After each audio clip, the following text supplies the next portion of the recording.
La chimie est présente dans notre environnement à de nombreux niveaux. Les produits chimiques sont utilisés en grande quantité pour des activités de production, en manipulation,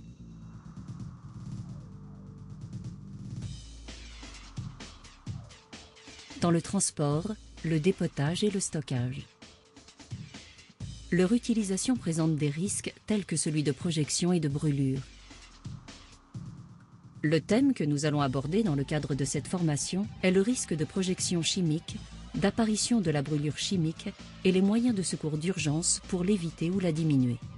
La brûlure chimique est liée à la nature, à la concentration et au mode d'utilisation du produit chimique.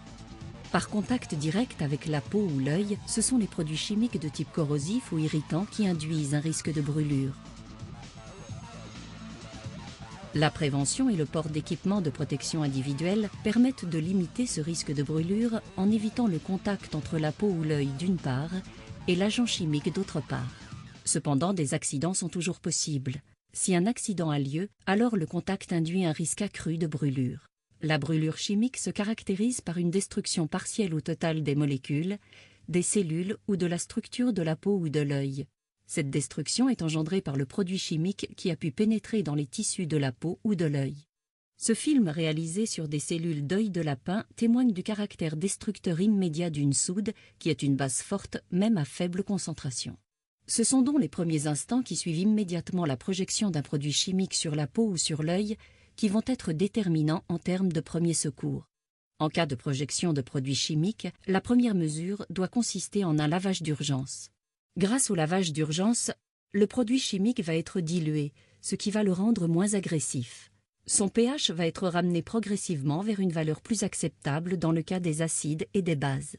L'effet d'entraînement du lavage permet d'enlever une grande partie du produit de la peau ou de l'œil, environ 80 à 90%.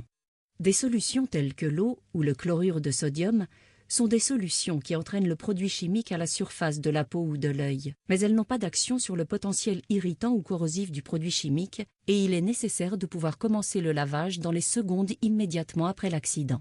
C'est afin de repousser ces limites qu'a été développée la diphotérine.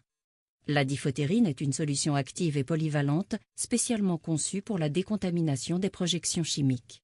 C'est une solution qui conserve l'effet d'entraînement de l'eau, mais c'est aussi une molécule dotée d'une capacité d'absorption permettant de stopper l'agressivité du produit chimique. Elle possède donc une double polyvalence. Elle est active sur les différentes familles de produits chimiques, acides, bases, oxydoréducteurs, solvants, chélateurs, qui sont à l'origine du risque de brûlure chimique.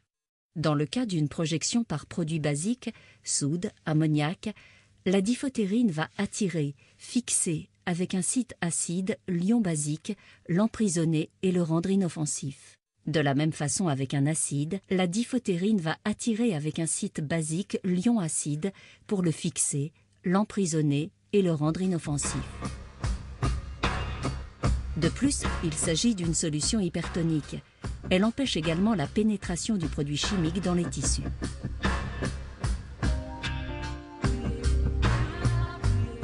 Afin d'illustrer son action, nous allons réaliser une petite expérience. La mesure du pH va indiquer le caractère plus ou moins acide ou basique d'une solution. Une solution est fortement acide lorsque son pH est proche de 0 et fortement basique lorsque son pH est proche de 14. Notre objectif, dans le cadre de cette expérience, vise à ramener cette valeur de pH dans le domaine dit physiologique, compris entre 5,5 et 9 de pH. Il n'y a alors plus de risque de brûlure dans ce domaine de valeur.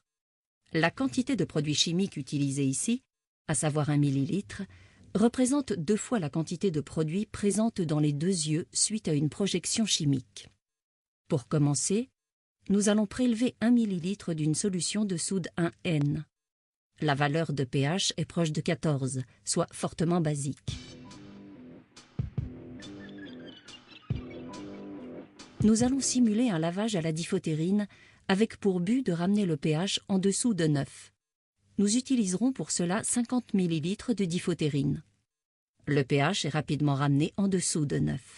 Pour illustrer la différence avec d'autres formes de solutions de lavage, nous allons réaliser la même expérience sur la soude avec de l'eau du robinet.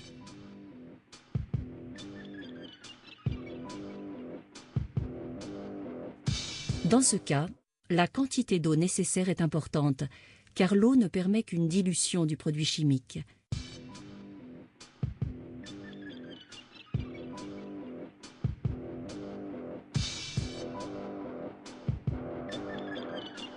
Il s'agit donc d'un lavage passif, alors que la diphotérine permet un lavage actif.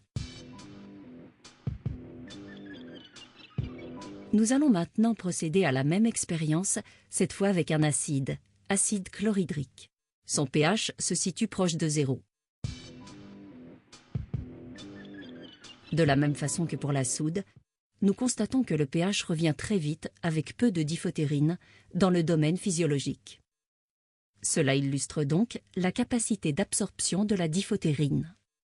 Comment utiliser la diphotérine? Les conditionnements pour la diphotérine ont été développés dans un souci d'adaptation au type de risque et au type de poste. Ainsi, les conditionnements pour l'œil comme pour la peau existent sous forme fixe, station murale, et sous forme portative.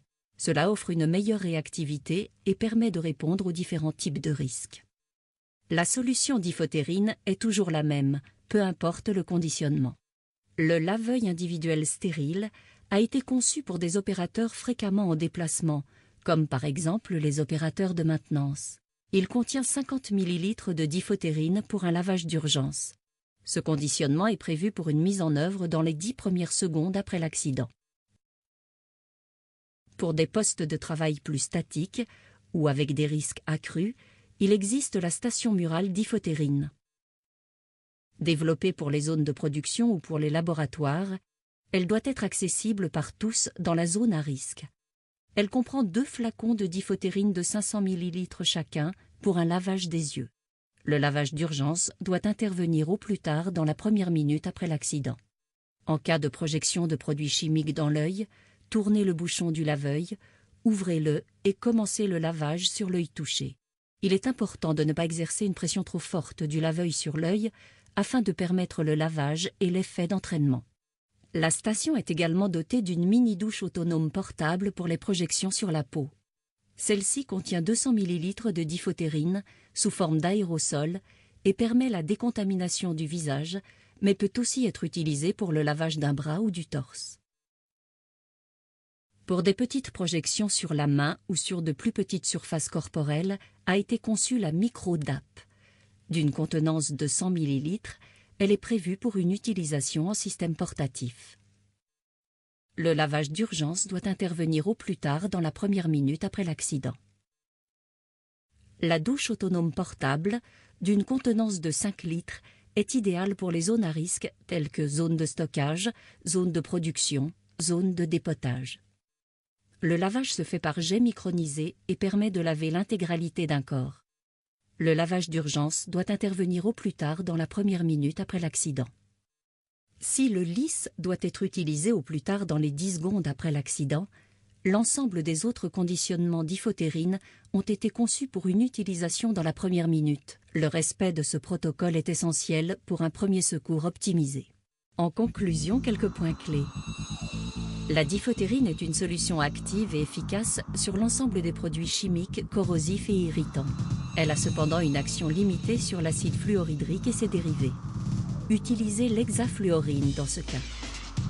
Elle doit être utilisée le plus rapidement possible après la projection, au plus tard 10 secondes pour le lisse et dans la première minute pour les autres conditionnements.